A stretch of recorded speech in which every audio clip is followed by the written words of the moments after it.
Well, after tests, or rather results of coronavirus tests yesterday, everything now as clear as mud, and the prospective start date pushed back again, I think we shall discuss further in just a moment. Welcome back to the Grey Lounge, and it's very, very good of you to join us. Also, answers to a number of inquiries I've had recently, Andy, about some of the things we're doing. Yes, I'm regurgitating coloured tops as best I can. What's wrong with that? Well, they're as popular. You're not getting criticised for that. Well, of course I am. Of course I am. They're as popular, it seems, as the old jackets. Well, I did think that. They are up there with your jackets. Yes, they are up there. I've been, obviously, in our never-ending quest to bring the best content, the unusual content, we're continuing that theme today. And let me flag up straight away, tomorrow, if you're a Manchester United fan, we've got a seat at the top table in the boardroom.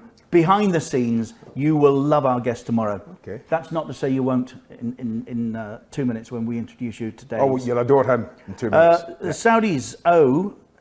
I look into all the, all the corners of the press to find the stories that people aren't talking about. Slaven Bilic is due a staggering payout of up to 12.5 million from his old club Al Ittihad in Saudi Arabia. Croatian took on the deal in 2018, Andy, with the professional league side in the relegation zone.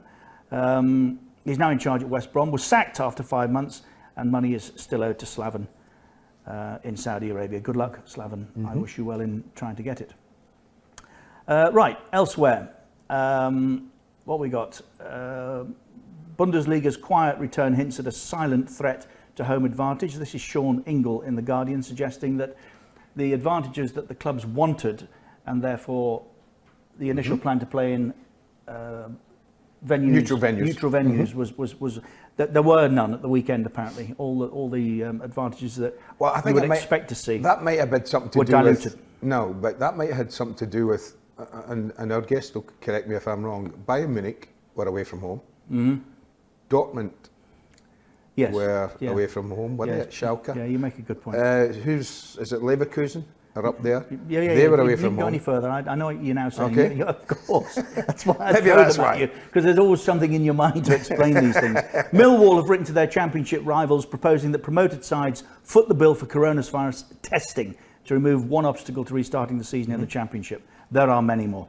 Troy Deeney, as we know, I think, has said he's not going back to work. And by the way, I have total empathy with him. I think he's absolutely right, because it turns out that the company overseeing the testing of Premier League players for coronavirus has sought to assuage concerns after it's been revealed that its results are not 100% reliable. But that's kind of what? They're not reliable. Well, they're 98.8% reliable. I mean, come on.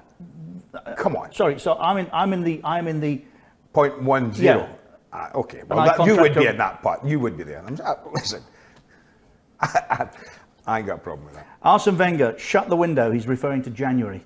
Said it's a nuisance. He's done some bad business in January, Arsene. He should know, shouldn't he? He has done some bad business. But he wants to shut. Yeah, just shut it. Forget it. Altogether. Totally. Altogether. What's wrong with that? Why not go back to the old way? The old way was quite a good way, actually. Great piece in the Mirror today. Hector Bellerin, Arsenal's unusual fullback, nature-loving star, is a vegan, has an electric car and wears charity shop gear, regurgitated clothing. Okay, nice one. What's he doing with all his money then? Danny Rose, I'm risking my health for the sake of people's entertainments. We are being treated like lab rats. You agree? Yes. Why? Because I don't think we can guarantee what the players need, particularly barmy footballers. Richard, he has a choice to do this or not. What I'm saying to you is footballers are being looked after better than that. Everyone has to try and move forward. I know you're against it, but we all have to try and move forward, right?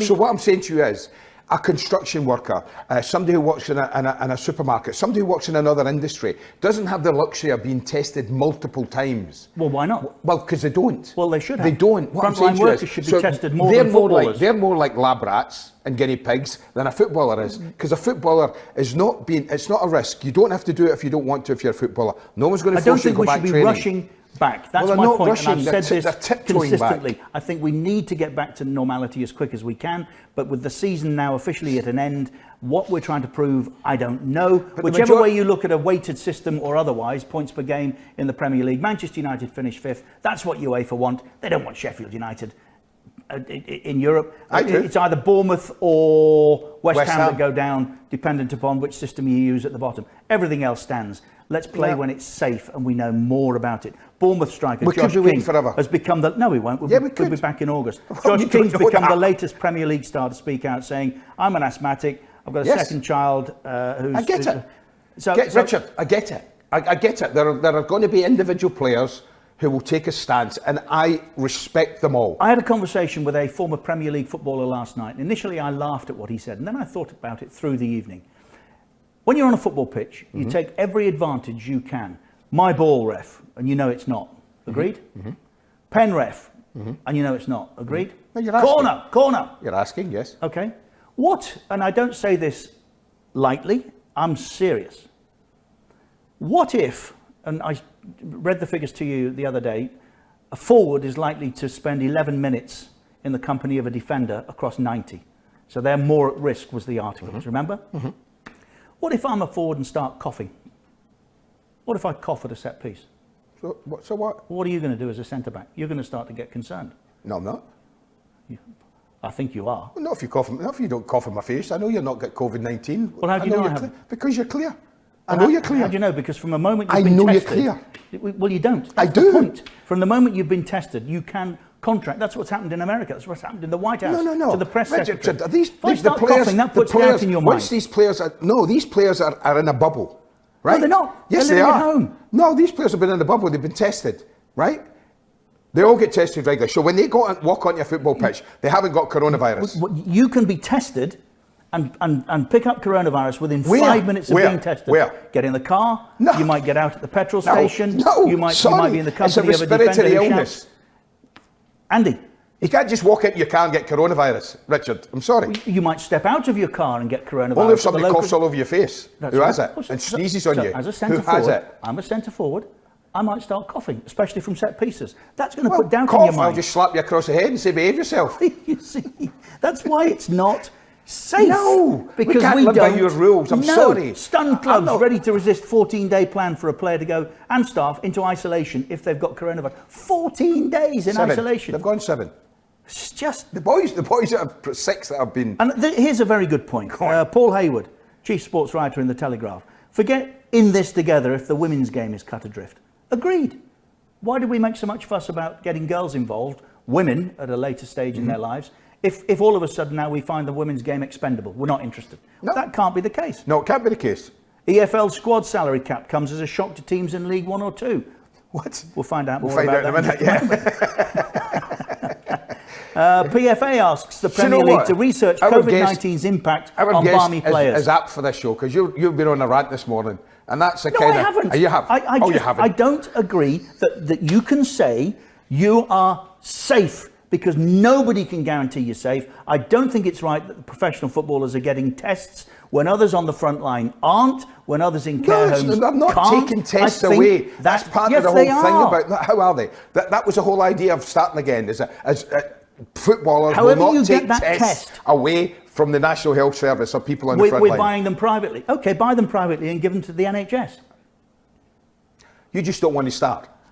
I don't think... You just don't want to start. Why don't you just say, I don't want to start? I don't want to start. There you go. I don't think it's right to start now in these circumstances. I am wholly with the players that have concerns. You're entitled to that particularly those that are of Barmy ethnic background. Yes, agreed. I just 100%. Everyone has a choice, Richard. And I've said all along, sat here with you, the people who can scupper this will be the players themselves. Scupper?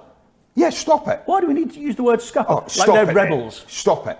Will be the players who say no, I'm not playing. Yes, chuckling away. Here we go. Let's get him involved. Yeah. You know when we fall out, people think it's serious. I know.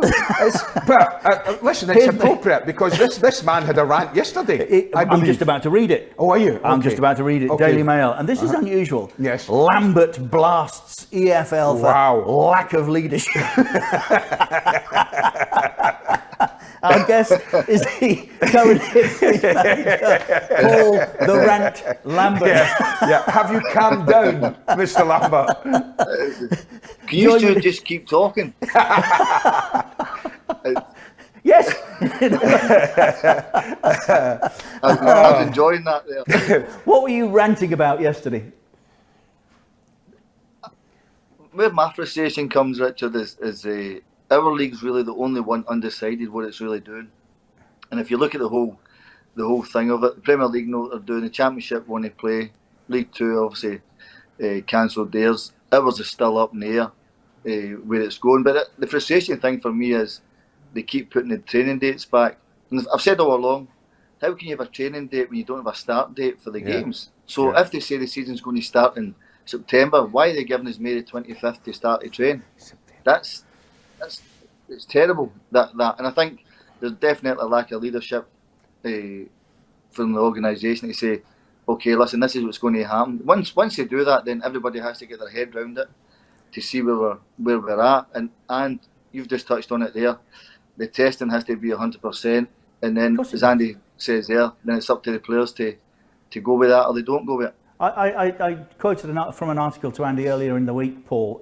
Some of the big clubs in League One: Coventry, Sunderland, Peterborough United. Darren McAnthony was quoted. How does it feel at the smaller clubs? Yes, come on, that's bang out of order, wee man. That's bang out of order. I can't believe I'm on doing this. I understand how clubs want to play. I really get it. I understand it. I understand how clubs don't want to play due to the financial ramifications which can happen. I still think the Premier League should filter money down to help the lower league clubs, because you know yourself, the lower league clubs are vital to the community, and if they go bust or they go extinct, there's people not got anything really to go and watch on a Saturday. So I think there could be a little bit more help from the top, without a doubt, the amount of money that is up there. But it's interesting because I don't know the right answer to it, what the authorities are going to go with. Sorry, Andy, while it's in my mind, just another article, Paul, I didn't read out today, but the suggestion once again is that Premier League clubs might use the current circumstances, and we've all got to think differently, I think, going forward. The world will never be the same again. Yeah. We've got to reimagine, I think. It's back on the agenda that Premier League clubs could buy nursery clubs in the lower leagues. What would your thoughts be on that? Are you talking about taking players from taking a feeder club? Is that in effect? Yes. Yeah, like a feeder club. Yeah. We're Manchester United. We'll buy Ipswich. We'll give you our best players. You're going to be in effect running the academy, but you are Manchester United under 23s, if you like. I can't see that. Surely, I don't think that can happen. I think there's a lot of proud clubs out there. I was going to say that. Yeah. I know that. Do you? You see, I think, Paul, I just think with that, I think you're right. Yeah, I think there are certain clubs, but would you be happy if Coventry became a feeder club? No, what I'm saying, will Sunderland become a feeder club? No. Will Ipswich, who not so long ago are in the Premier League and would hope to be back there at some time.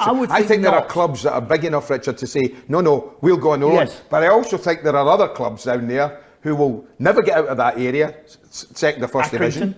Something like that could be maybe feeder clubs. You know what I'm saying, Paul? The smaller ones. Yeah, 100%, Andy. I think the bigger clubs will have said, no, we've our own history. I mean, going to Ipswich, it wasn't that long ago they won the UEFA Cup with a great team. And I think that would cause so many problems. Talk about Ipswich, Paul. How have you found it? It is. I go all the way back to the Cobbolds. Yeah. It's a club I think that we all have enjoyed going to and watching have success. Bobby Robson, all those glorious years. How have you found it in your time there? I've loved it. I really have. It's been great. It was a club that I said, and it's been tired, and obviously Marcus is the only one investor really, and he tries his best to get it going. The fans have been great. We get over maybe 23,000, 24,000 fans coming into the football club, which is great. So the potential's vast, Richard. You know, the potential's vast. It just needs a little bit of help and a wee bit of TLC. I've always said that, but what a great club it is. And great, I love the legends at it. John Watt, Terry Butcher, and people. I've met Arnold Muir and Francis Tyson, Mick Mills, all really good guys. Paul Mariner. It's been great. It really has. I've really enjoyed it. What happened to your season though? Early on, I was texting you saying, "Please slow down." Yes. Yeah. He did. He did. He took that advice. What happened? Because before Christmas, you were nailed on. We were top of the league at the end of January, and the lads were flying. We lost Kane Vincent Young, which was a real blow to us, right back. He was in really good form at that time. Then we lost 3 strikers at one point, and that kind of comes back and hurts. We've got the expectancy level, and whether the pressure was starting to get to everybody that Ipswich were flying and top of the league, and things weren't going the way we'd started the season. But again, I still go back to once everybody fit, and they'll all be back fit whenever it is, that if we've got to play the games, we've got 8 games left, 5 at home. Whether, and you touched on it there, I think the home advantage is, you've not got home advantage anymore because the crowd is not there.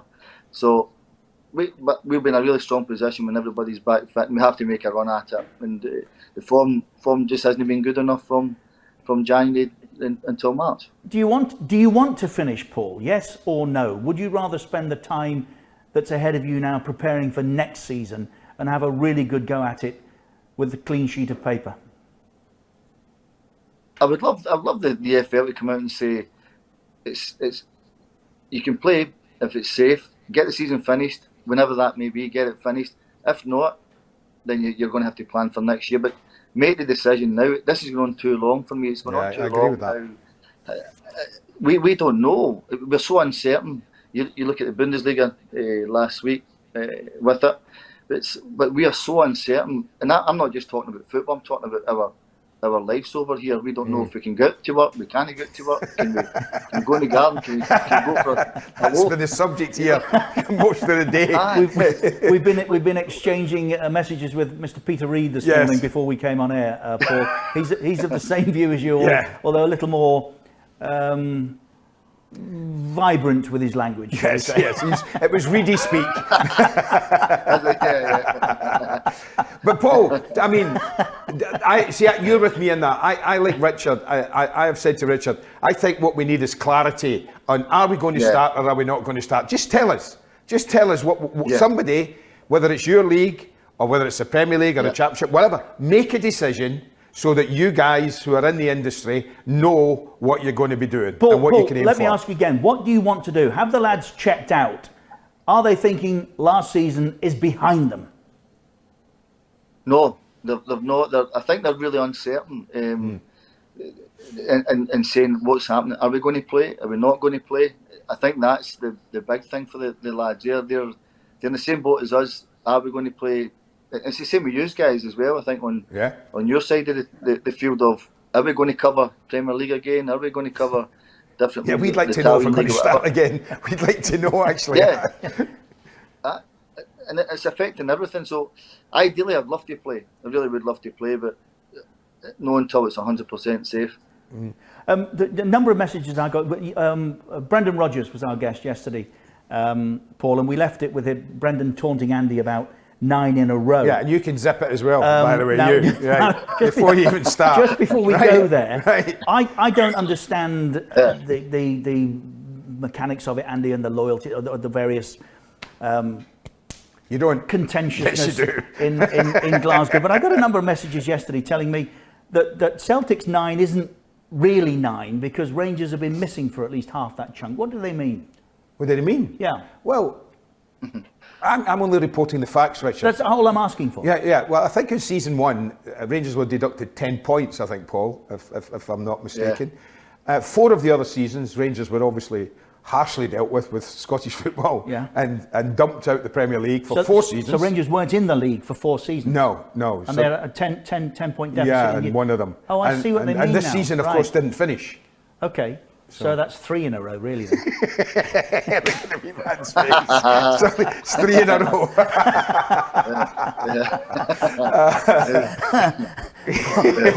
Paul Lambert, who was in the Celtic team, if I'm not mistaken. Yeah, he was. But stopped Rangers making it 10. Paul, would that be right? Oh, Richard, the pressure that season was unbelievable. It really, really was. And by the way, we were up against a top Rangers side. Yeah, you were. Unbelievably good. Gaza, Loudrup, Goffey, Gorham, McCall, Coisty. They were all there.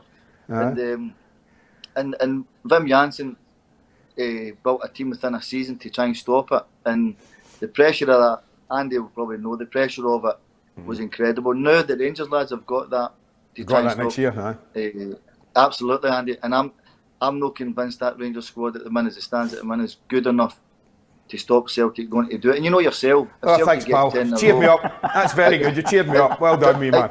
You know yourself. If Celtic get 10 in a row, they'll be making DVDs and scarves and hats for them. Shut it. Not interested. Paul, if I were to say to you, smell the glove, what would that mean? we were training with Scotland at one point, and it was down at Kilmarnock, and Tosh McKinley was a really funny guy that was in the Scotland squad at that time. As a bus pulled into Kilmarnock, there was a brick wall just on the right hand side, and there was a little spray painted hand on the wall, and under that the slogan "Smell the glove." And when we went into training that day, Tosh kept on shouting that "Smell the glove, smell the glove." So when we went back to Celtic and you go to your own clubs, we thought, well, if we win the league, we can get T-shirts made, "Smell the glove," and that started to leak out in the press that Celtic were going to do this "Smell the glove" thing, and we beat Rangers at Parkhead, and there was a story that never ever was true, that Andy Gorham had threw his goalie gloves in the dressing room in rage that and I thought that's nonsense. But we decided to make these T-shirts "Smell the glove," and honestly, Richard, that created an absolute frenzy, because nobody thought, what does that mean? We didn't even know what it meant. But see the guy that had actually took time to do that, he must have been, I should have copyrighted that, because he'd have been an absolute millionaire, that guy. So it's a little bit like from the training ground, he hit that with swaz. It doesn't actually mean anything, but it meant a whole lot once people had latched onto it as a catchphrase. Well, now we know. See, I think I've done pretty well down the years with Scottish. I know that a coupon is a face. A coupon? Face, I know a cloak is a facial spot, I know all about a stramash. Stramash. But I have to say, when we were on the radio one day, Andy threw one and he talked to me about a play piece. And it's one of those in your mind, you think, now, if I go back to that, am I going to be embarrassed? Is it a problem if I ask? But I did, and I said, sorry, a play piece. I'd never heard of a play piece. Do you remember? I remember well. He said, what's a play piece? I said, well, you know it. I said, it's obvious. Think about it. Obvious? It's a piece. A piece is a bread. Right. So you get your piece of bread that your mum did with jam or sugar or something. Remember a piece and sugar? Yeah. You used to get a piece and sugar. Did you have a piece and sugar? Yes, but it wasn't called. That's the only thing we could So it was afford. a piece, right? So you got your piece and you were given it when you left home. You got to school in the morning and you would eat it at when? Playtime. Playtime. So it became a play piece. Right. Simple, isn't it, Paul? Simple. Andy, I was driving back to Scotland, down to England one day, right, and I stopped at a little caravan. You get on the slip road I was hungry, Aye. So I said to the guy, it says, can I have a sausage roll, please? The guy actually gave me a proper sausage roll. I says, no, a sausage. I want a sausage and a roll. Down here, they never knew who that was, Until incredible. you said that, nor did he. You done him as well. I know. It's a different, like, Scottish, that's us, that's me, that's you. That's it. That's us. That's us. Yeah. That's us. That's us then, Paul. Thank you. Actually, it is. Paul, it's great to see you. Thank you so much for joining us. It's been really good fun. And now we understand what Smell the Glove is. I think Rangers should be thinking about getting T-shirts printed now. Listen, in blue. Rangers will be under the same sort of pressure that Paul was under, trust me, and that's massive next year. Massive. Paul, good luck to you. And, Thanks, Paul. Good luck, mate. I hope you get a decision sometime soon about please. whether to play on or All not. of us. Yeah, thanks very much. Great to see you. Thanks, Paul. Great stuff, Paul. Bye. So you get an education every time you talk to a Scot, don't you? Coisty, Paul. Yes, but you see, I've told you previously, my great-great-grandmother was born in St Andrews. So there's a little piece of me. Technically mean you're something Scottish? I would think there's an eighth. Really? Yeah, I would think there's an I'm eighth. not so sure we want that. That's why I used to play for Scotland when we had five-a-side. Five-a-side, yeah. Yeah, because aside from the fact that the Scottish team was better. So We had the I best felt more players. I think you're very clever. You notice the best players we are. We should be back tomorrow for another row. Thank you for joining us. No, we won't. Not tomorrow. You've no idea yet. I know. On beIN Sports, wherever you found us at this time, we're here tomorrow. International viewers, it's YouTube for you. Any thoughts, do please get in touch at Richard AJ Keys on Twitter. It would be nice to read something positive for a change.